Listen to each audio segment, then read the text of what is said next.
নমস্কাৰ। আজি আমি জানিম নীলমণি ফুকনৰ সম্পৰ্কে। অসমীয়া সাহিত্যৰ এগৰাকী বিশিষ্ট সাহিত্যিক হৈছে নীলমণি ফুকন। তেখেতৰ জন্ম হৈছিল 1880 চনৰ জুন মাহৰ ডিব্ৰুগড়ত। তেখেতৰ পিতৃৰ নাম আছিল লম্বোদৰ ফুকন আৰু মাতৃ চন্দাৱলী। শিক্ষা তেখেতে ডিব্ৰুগড়ৰ বঙলা স্কুলৰ পৰা এণ্ট্ৰেন্স তথা স্কুলীয়া শিক্ষা ডিব্ৰুগড়ত তেখেতে কৰিছিল।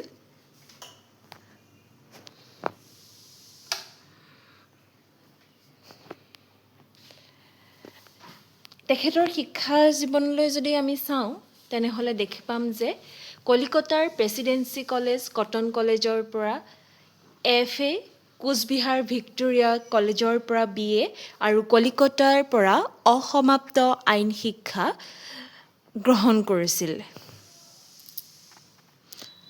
তেখেতে কৰ্মজীৱনৰ কথা চাবলৈ গ'লে আমি ডিব্ৰুগড়ৰ জৰ্জ ইনষ্টিটিউটৰ প্ৰধান শিক্ষক হিচাপে আছিল।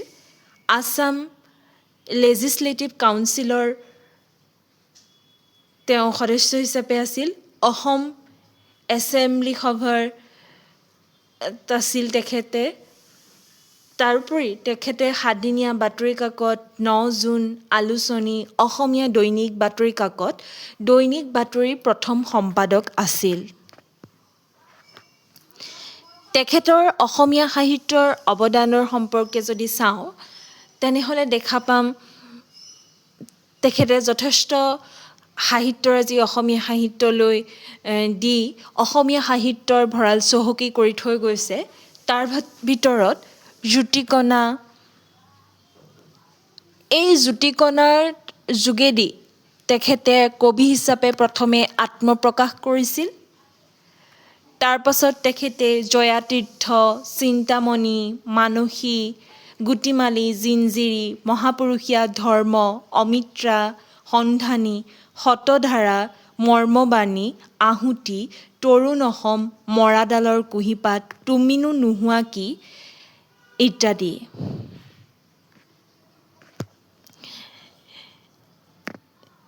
তেখেতৰ গুটিমালিৰ কবিতাসমূহ কিছু পৰিমাণে বেলাতজাতীয় গ্ৰাম্য সৰল জীৱনৰ আশা আকাংক্ষা আৰু ইয়াৰ ছবি ফুটাই তুলিবলৈ চেষ্টা কৰিছিল। ফুকনৰ কবিতাটো অতীন্দ্ৰিয়বাদৰ প্ৰাধান্যতা আছে। সৃষ্টিৰ অণুপৰমাণুৰ পৰা মহোতপী মহীয়ান পদাৰ্থলৈকে সকলোতে একোটি শক্তিয়ে ক্ৰিয়া কৰা দেখা পাইছে। একেটা মহান সত্তাৰে বৈচিত্ৰ্যপূৰ্ণ অভিব্যক্তি বিভিন্ন বস্তুত তেখেতে উপলব্ধি কৰিছে। সেই শক্তিৰ পোহৰতে জগত প্ৰকাশমান।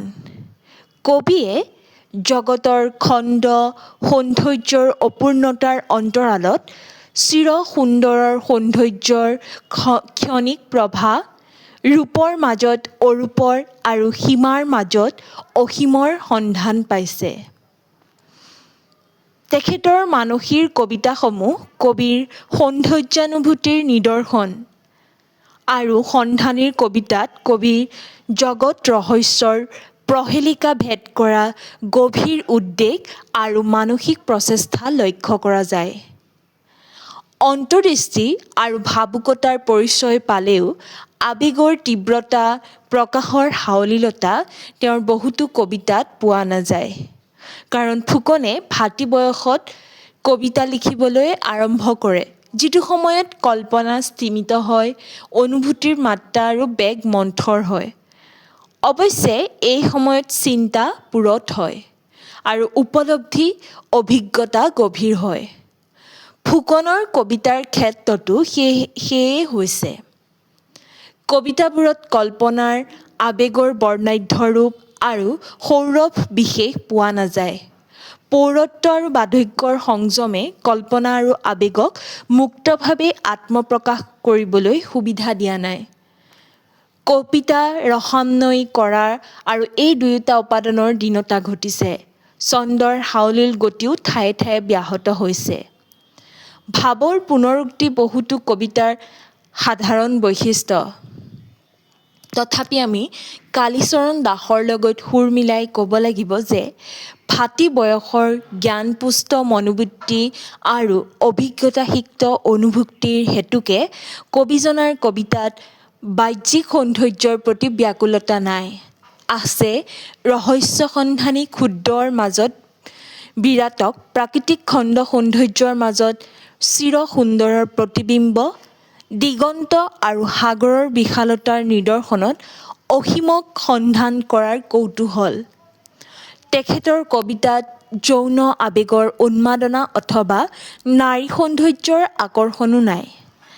আছে স্বদেশ প্ৰেম, গাঁৱলীয়া জীৱনৰ সৰলতাৰ প্ৰতি সমাদৰ আৰু ৰহস্যবাদীৰ ইণ্ডিয়াটিক তত্ত্বৰ প্ৰতি ব্যাকুলতা।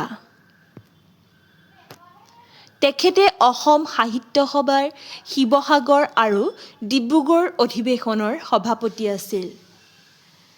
দিল্লীৰ সাহিত্য একাডেমীৰ জলপানি লাভ কৰিছিল। গুৱাহাটী বিশ্ববিদ্যালয়ৰ পৰা তেখেতে ডিলিট উপাধি পাইছিল আৰু নলবাৰী সঞ্জীৱনী সভাৰ দ্বাৰা সাহিত্য ৰত্ন লাভ কৰিছিল। তেখেতৰ মৃত্যু হৈছিল 1978 চনত।